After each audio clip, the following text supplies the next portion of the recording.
So our next speaker comes directly from one of our sponsors again, and it is Ariane Nabeth-Halber that has been working in the speech industry for 25 years in many companies that you might know actually, like Nuance, Thalès, or Bertin IT. But right now, she leads the Speech and Conversational AI team at ViaDialog. And this is to deliver efficient and safe customer relationship experiences. So she received her PhD in computer science from Telecom ParisTech. And this presentation will be about how ViaDialog sponsors SpeechBrain and brings hyper-large vocabulary speech technologies to the contact centers. So Ariane, if you can go. So I guess we need to give you the mic first. Can someone do it?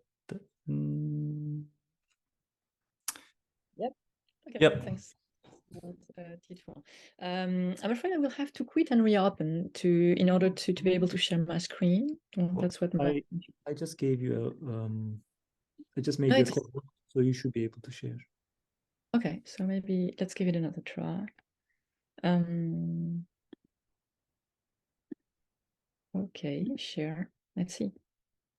We can see it. It works. Okay, excellent. Well, thanks a lot for the introduction, Tito. And I'm very happy to to see a few familiar faces here, and I was also very moved to listen to Renato just a second ago.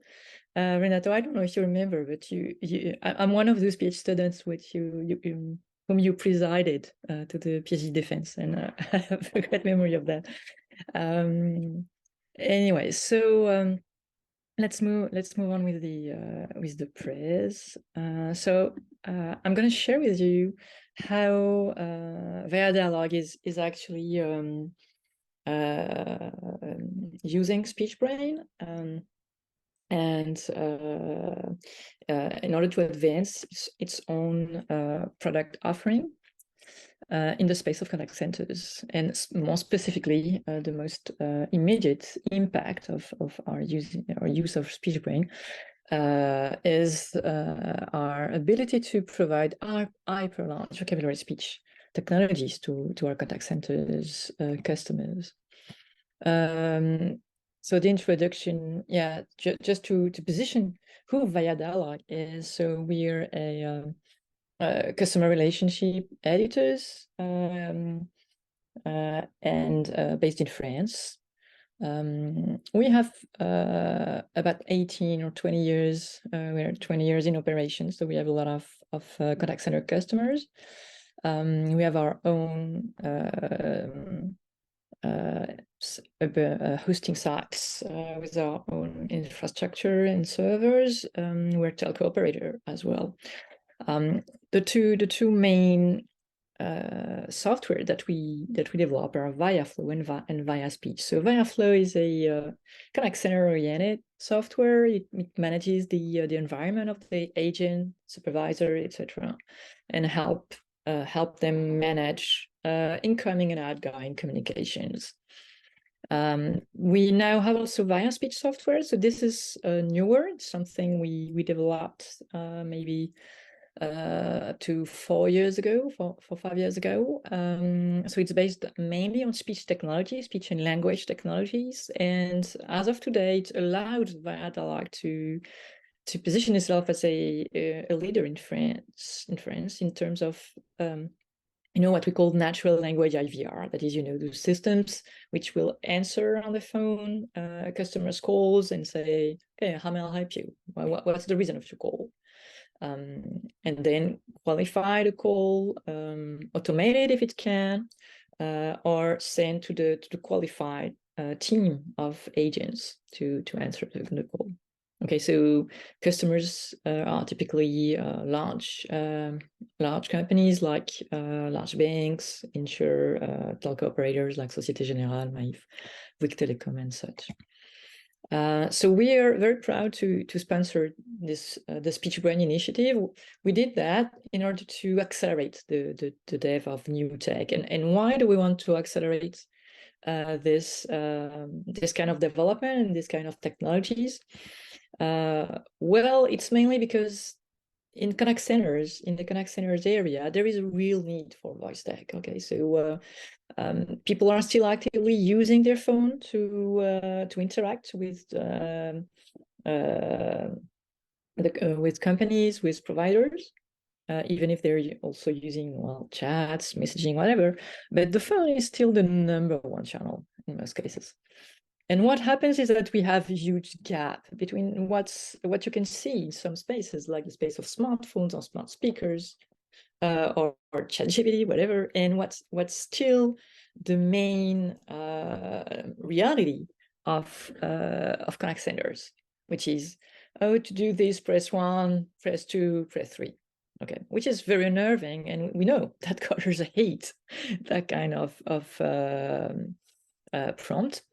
And so the idea that is, why do we have such a huge gap? Why can't we use more recent technologies and bridge this gap? Okay, so that's our idea. And the first step for us was, okay, to be able to provide natural language IVR. We do that already. Okay, it's good. It fluidifies calls. It controls call flows. It avoids retransfer if you've qualified correctly what people wanted. But it's not enough. We want to go one step beyond. And for us, going one step beyond is about building upon what we're already doing. Okay, so we're having there's so many calls, these millions of calls coming in every day. So our agents, our conversation agents, are listening to what people are asking for, what they're saying. We want to go further. We want now to see what happens next when they're transferred with and talk to an agent. We want to monitor and assist those conversations as well, and then learn from those conversations, and then induce the voice agent skills and improve satisfaction with much more skilled automated agents, and help the human agents, be available to take care of the complex calls, the ones they really need to attend to. And avoid, the so frequent cases where you're just waiting to be connected to a human agent, and it never happens because the wait is just too long. So that's our main goal, and that's why we need more advanced technology. So what we developed. So first of all, what we already had before we sponsored SpeechBrain. Okay, we already had an ASR, an automatic speech recognition engine, called Thalès, which was okay for open-ended prompts, but it needed to be trained on specialized domains. Okay, we also had some NLU for intent classification, and a framework, an environment that was still well done to design the automated agent. Okay, what's new with SpeechBrain is that we moved to a hyper-large vocabulary ASR. That can handle both open-ended IVR, but also, and that's the important point, spontaneous agent customer conversations. And we've also developed along the way some paralinguistic engines able to detect gender, age, emotion. We're also working on other technologies that not necessarily based on SpeechBrain, like neural TTS, VAD, diarization, and NLP tools as well. But I know there are some endeavors within SpeechBrain to work on those subjects. So it's always interesting for us to compare and see which tool we should pick. Okay, so how did we develop this hyperlarge ASR? Well, we saw that the top models since 2020 were almost all of them were end-to-end and were using Wave2Vec2.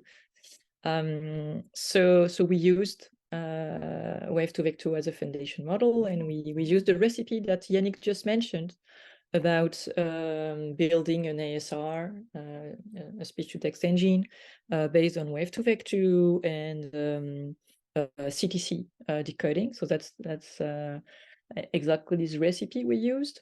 We're very grateful to Elia for developing that, and to Ha, namely. Okay, so that's how we developed it, and we fine-tuned it with our own data. So we have IVR type audio corpus, so what people say to automated agent, and we also have conversations from, as you understand, we're working with a lot of contact centers. We have a lot of agents connected every day on ViaFlow on our software. So not all the conversations are recorded, but a large amount of them are recorded. So we use that. We also worked with some of our large clients which shared with us their own data of recorded conversations, and that's how we fine-tuned the engine so that it would perform well on our types of audio. So we also built 3 engines, one for age, one for gender, one for emotion. Okay, and each time we use Wave2Vec2 and we fine-tuned on our annotated data. We are now in an endeavor to mutualize. We're trying to mutualize the Wave2Vec parts across those different tasks. So ASR, age, gender, emotion. And so it's still a work in progress, but we've seen some interesting results, especially for the age classification. So the idea is that you can actually just use a few layers within your Wave2Vec, your ASR fine-tuned Wave2Vec, and you can have good performance or no loss in performance in your age classifier, as compared to a specifically fine-tuned Wave2Vec2 for that kind of task. We've not so we've tested it on age and gender. We've not tested it yet for the emotion. So that's something that we need to do. Okay, so then a large part of our work lately has been towards industrialization and MLOps. So how do you manage your infrastructure? How do you optimize your GPU usage, monitoring? How do you manage your latency, scalability, high availability? How you monitor your models, model drift, etc. So I just name dropped a few tools we're using or experimenting at the moment, and it's still a work in progress. Okay, I think we still have to a lot to do to improve on that stage. We still we're already at the stage where this is in production. Okay, it's in production for ViaDialog customers, and it gives good performance. It's it really allowed us to propose new features to our customers, so that's good. But we know we still have a way to go to be really optimal. And actually, what are these solutions that we brought to production?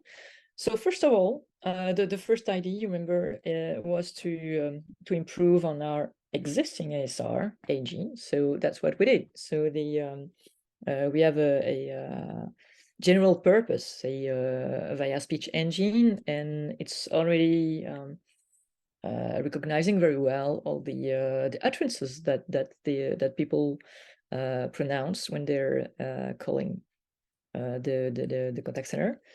So I have here a few examples. I don't know if the audio comes through. I guess not. It's in French. It works. It works. Oh, wow, that's great. That's great. So maybe I'll just play a few. I saw that there are quite a few French people there, French speaking people. So some of the time, people, they say very simple things when they hear the prompt, how may I help you, or what's the reason for your call. They say very simple things like invoice issue, manage my plan, thing like that. Sometimes they actually go for more complex sentences, like here. with some accent actually also. Changement d'adresse pour la Bouygues et installation d'e-box. Okay, so this person has probably maybe an accent from the east of France, so she says Bouygues instead of Bouygues, which is not a problem for the system. That's exactly what you see here is what is the output of the ASR via speech to text. So it recognized okay, and this one here is more strongly accented. Je vous appelle pour au sujet de mon contrat parce que je voulais prendre une nouvelle option. Okay, so this one was well recognized as well. So of course these are still pretty similar entrances as compared to spontaneous conversations between humans, but we were happy about these results. We still have issues, of course. There are still some errors. And I heard what Renato said, and we are actually heavily analyzing the kind of errors that we have with the system. But at least this is very usable. Je veux assurer mon véhicule de remplacement. Wow. Okay.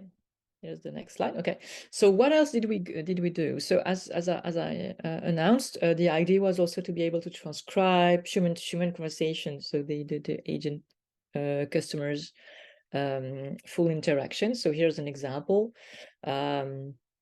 of a post-call transcript that you can get from our software. So the supervisor or the contact center agent can go back to a conversation and go through all that been said, and this is how it's transcribed. And we're also trying to punctuate, to capitalize, and to recognize the few entities like telephone numbers, dates, names. Okay, we're also proposing to our customers to find some insights, to get some insights from their recorded conversations for the purpose of quality monitoring. So we're measuring how the whether you have a lot, how speech is distributed between agent and customer, and how the sentiments have been evolving and the emotion has been evolving during the call for the agent, for the customer, that kind of things. Here you can see a transcription. It's actually a transcription on a file, on a recording that was shared with us by a customer. So it was a mono channel file, so we had to do diarization, and it's not perfect. And here what you can see is actually the latest feature we announced, we deployed, which is the augmented supervisor. So the idea is that while the supervisor is looking at the different calls, ongoing calls, he can see some alerts popping up, and then he can click and look at the conversations going on, and the alerts are triggered according to the content of the conversation. So, for instance, here, if the customer said something like "Je vais vous attaquer en justice," so I will legally attack you. I will go in court. Then typically an alert will be triggered, and the supervisor can check whether the rest of the conversation goes well, or whether he needs to help the agent handling this. Okay, I'm almost done. So what are our new challenges? Well, there are always those challenges. I would say that we're still doing a lot of work in terms of optimization, scalability, industrialization of our models, of the way we deploy the models on GPUs, etc. And of course, we're continuing preserving privacy, ethics, and our environment impact. So that's a work in progress. Most importantly, we also would like to improve the improvability of our models. Okay, they're already high performing models, but they are still making some mistakes. And just as Renato said, sometimes it's difficult to know where they come from. For instance, we encounter sometimes words that are pasted together. So maybe it's due to the CTC decoding, maybe it's due to our language model, maybe it's due to something else. So we were interested actually in the new release of SpeechBrain and the fact that the Beam search has been re-engineered. And also we're very interested to see what's in the continual improvement package. So that's something that really takes a lot of time for our engineers and researchers here, improving the models. And then on the other side, more like what's I would say not on the dream side, but I think that we really want to push further and offer game-changing features. We're looking at affective computing, emotional interactions, at how we can do better dialogue management, automatic dialogue management. And one of the questions, or the few questions we're asking ourselves at the moment is how can we best manage the human AI interaction? So say how can AI best assist human, or when I say AI, it could be like ML systems, and how can AI also best learn from human? So to answer those two questions, we have first elements, although it's still research in progress. So first of all, how can our systems, our automated systems, AI, help humans in the best way? And we already have one idea about this, is what it should not do, the way it should not do. So first of all, we think that pop-up, as easy as it might seem, is a wrong path. Okay, so adding pop-ups on the screen of the agent saying, hey, you should do that, you should say that, hey, your customers just talked about these topics, hey, that's interesting, you should do this or that. We think that those kind of pop-ups are rather counterproductive in most cases, because it interrupts the agents during his dialogue with the customer, and while he's reading the pop-up, he's not talking anymore, is not listening anymore, just because our brains are done like that. We cannot do two linguistic tasks at the same time. So if you're reading, you're not listening anymore. So for us, the ideal target is the invisible assistant, and that's why for us we're very interested in integrating very deep in the ViaFlow agent app. So we have this agent app here, that's the screen of the agent, that the screen is used to work with, where he has all the info he can get and use during his interactions. The idea for us is to smoothly integrate in that space and invisibly open things, help assist the agent, but without this big pop-up thing. Okay, so that's about how we want to augment agent. And the second question was how we want to augment our automated systems with human information. So at the moment, it's also an endeavor that we're working hard on, which consists in analyzing the real dialogue. So we collected a lot of real conversations between agents and customers. And so we're analyzing them, so transcribing, of course, those conversations, and trying to extract patterns, see if we can generate appropriate prompts, if we can suggest dialogue follow-ups, and ultimately if we can build conversational agent skills and knowledge very smoothly from the real dialogues. So that's what we're working very hard on at the moment. Well, that's it. So thanks for listening, and if you have any questions, feel free to ask. Right. Thank you very much for the presentation. Well, we'll maybe turn my camera on again. Will be better. Yes. Thank you very much for the presentation. So we have time for a few questions. If anyone has, feel free to type in the chat. But while waiting, I have one. So now we are in this era where companies have a lot of tools around that they can use to try and drive their products, which was maybe not the case before. So I will be interested in knowing what has changed from the company perspective and how to approach this, because it's very different from before. Yeah, I totally agree. That's a very good question, Titouan. And so, of course, we